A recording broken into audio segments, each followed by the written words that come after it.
Hello, and in this video, I'm going to teach you how to evaluate an arithmetic series.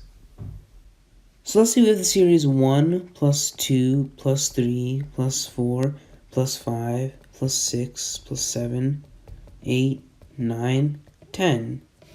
This one's pretty simple. You just add up all the 10 terms and you'll get your answer. But what if instead we had something like 1 plus 2 plus 3 plus 4 all the way to plus 100? There's 100 terms here, so it would take you a long time to just add them all together. So in this video, I'm going to show you a trick to evaluate arithmetic series like this very fast. So let's start.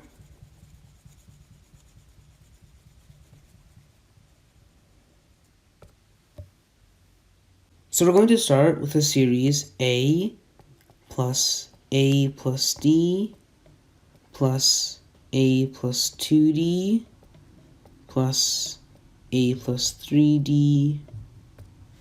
And the series is going to have n terms, so we're going to have plus A plus n minus 1 D, where A is the first term, D is the common difference, and because we have n terms, the last term is going to be A plus n minus 1 times the difference.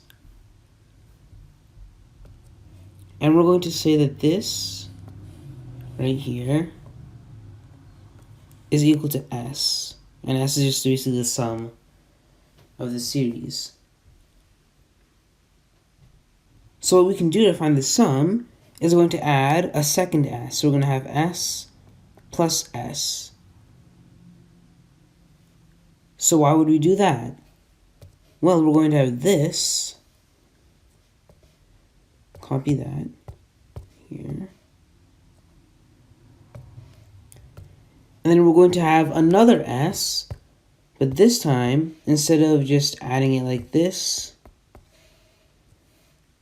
instead of this, we're going to flip the series around.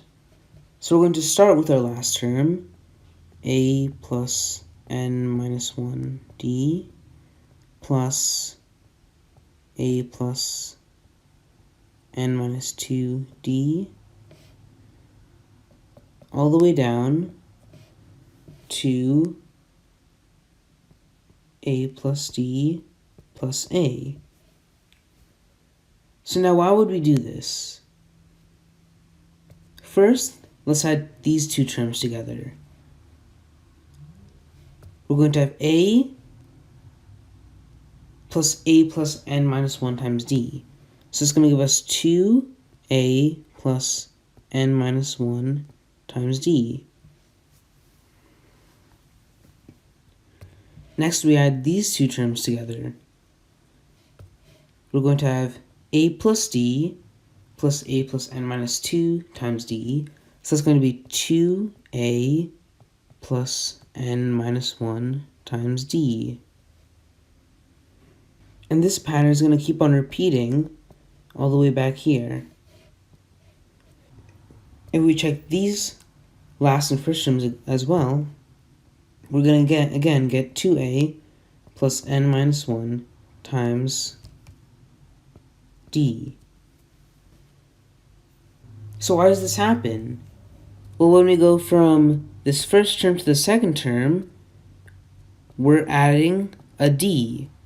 But when we're going from this last term to the second to last term, we are subtracting a D.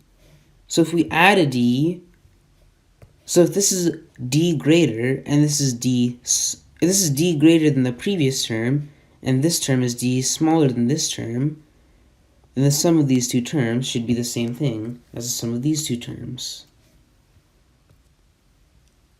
So that's why this number keeps repeating. So now how many times are we going to have 2A plus n minus 1 times D? Well, we're going to have it n times because we had n terms in the original series. So we're going to have n times 2A plus n minus 1 D. And that's going to be equal to 2 times the sum because remember, we added the sum to the sum before. That's just 2s. So now, to find the sum, we're going to divide by 2. It's going to be equal to n times 2a plus n minus 1 times d over 2. Or an easier way to think about this is that the sum is equal to n times the first term plus the last term divided by 2. So let's try this out. We're going to go back to that arithmetic series at the beginning of the video. 1 plus 2 plus 3 plus all the way up to 100. So we're going to try this trick out on this arithmetic series. Okay, so first of all, how many terms are going to be in this arithmetic series? Well, it's just the sum of the first 100 integers. So, n is going to be equal to 100. A is equal to 1, and the last term, we're just going to write it as this. Oh, sorry, wait, I made a mistake.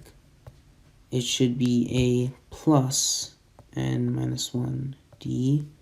Let's fix that up here too.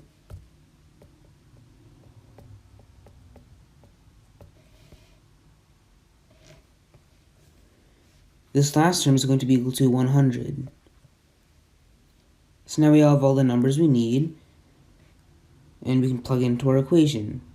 The sum is going to be equal to 100 times 1 plus 100 divided by 2. That's going to be 50 times 101, and that's 5050. So that should be the sum of the first 100 integers. Thanks for watching. Bye.